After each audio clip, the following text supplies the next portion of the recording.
We're up high today, what we call the top of the world, just on the edge of Crediton. When I haven't got much time and it's beautiful weather and windy like this, I like to come and do some cloud studies. It's just a good way of getting out and doing some painting if you haven't got time to do much else. So that's what I'm going to do. Let's get on with it. Quick, straight to it, acrylic paints, plein air. See you later.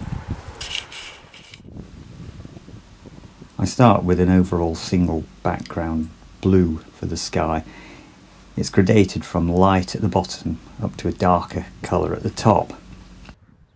This is a good preparation on which to paint the clouds, which are moving all the time on a day like today when it's windy. The clouds scud across the sky quite fast, and it's a good idea to pick some kind of sensible composition when one appears and presents itself, and work it onto the page into a nice design that pleases the eye. I can see the distant hills of Dartmoor from where I'm standing, and they're quite distant, some 20, 30, even 40 miles away. So I'm blocking those in with a bluish colour to give the aerial perspective, feeling of distance.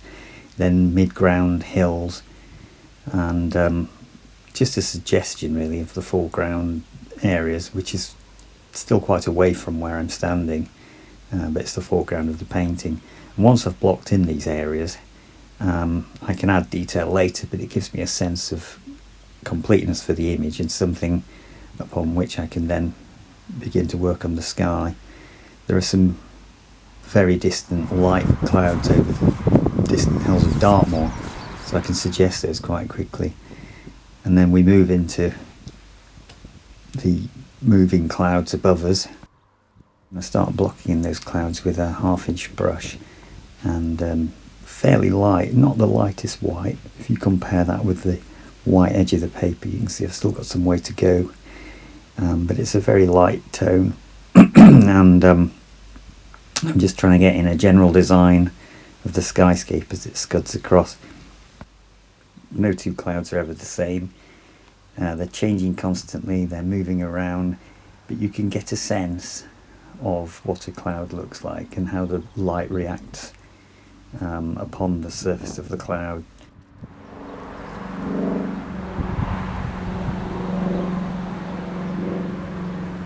Your brain, that's what you've got to do when you're painting these babies. It's all a bit fraught, but I like that. There's no fussing with this. You can't fuss. You just got to get it down. Got to get something down and try and make sense of it.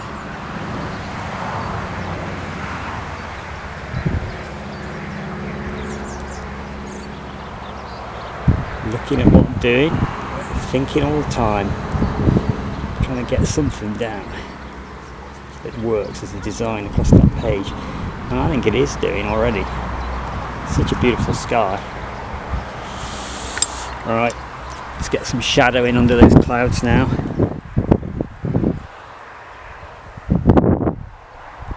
Too dark. Everything's much lighter than you think. Let's get it in there. No, too dark. Too dark, boy. Get that in.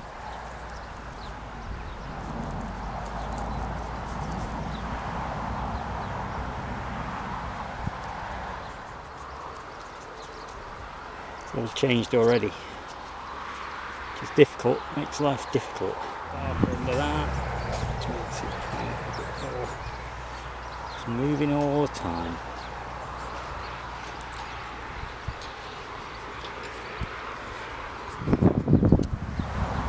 The yellowy bits coming around the back. We're just going to dot them in. Oh, that's a bit interesting.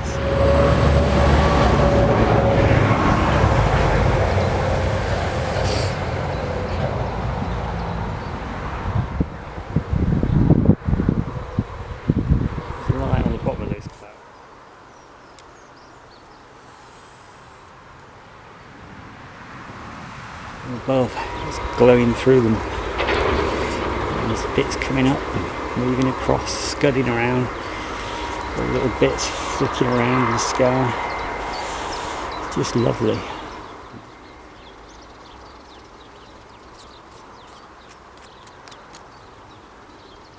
of it.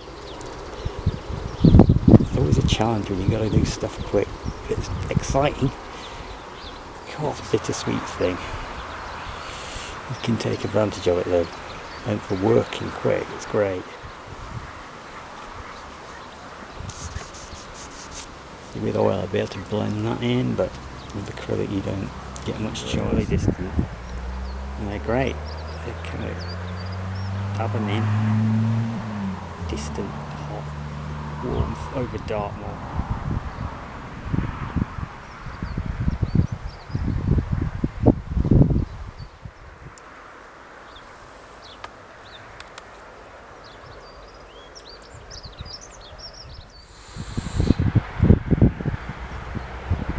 Sketchy, we are making an impression.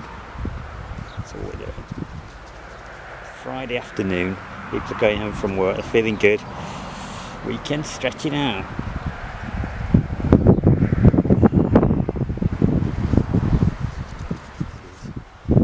Disappearing into the background.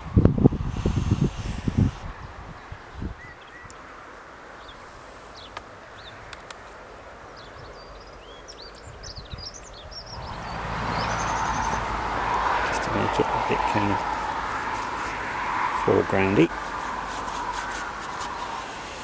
even when it's changeable, it's still good. It's still lovely.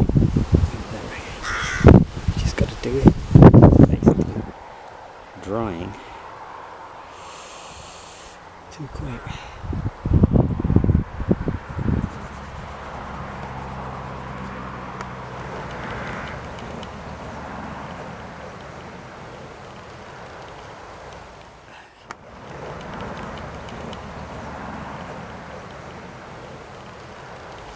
After doing as much as I can on the first one, I decide I don't want to overwork it and I want to keep that freshness, so I move the easel a little bit over to the right and begin to lay in another sky.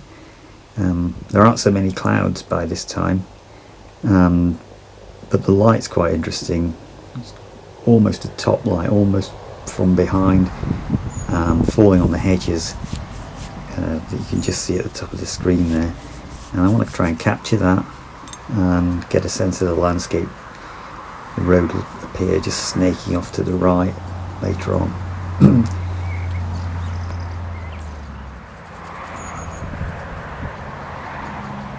Working in a similar way, I'm blocking in those distant Dartmoor hills once more.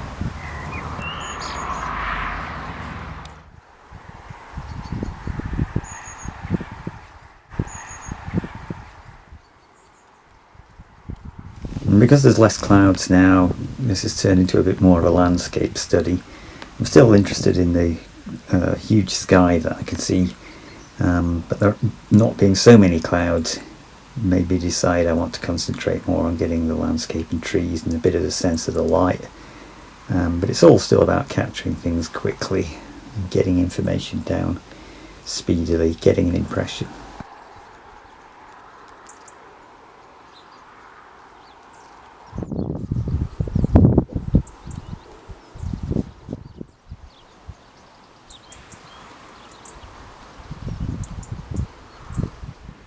And with this almost top lit light effect, you get very dark shadows and little sparkles of light at the top of the trees.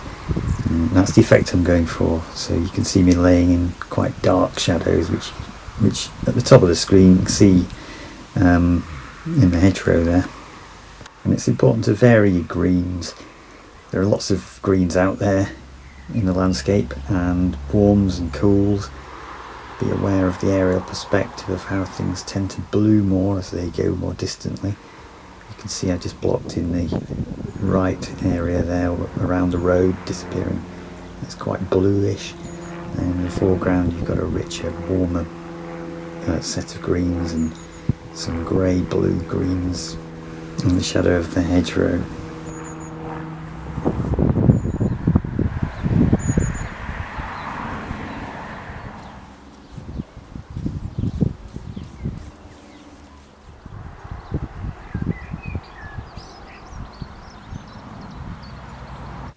Here's a time-lapse review on which you can see the speed of the clouds. Even though it's time-lapse, you can see that they're moving along at quite a pace.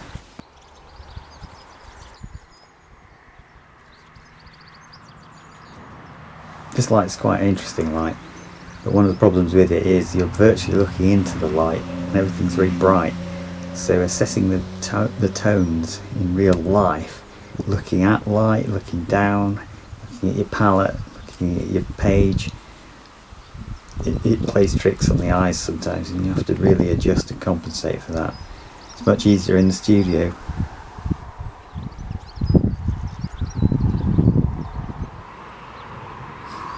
I've waited a while for there to be some interesting clouds, and here come one or two, so let's just get them in quick.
You know, I spent about an hour on each study, which is about all the time I had. It was nice to get a couple done and get them done quickly.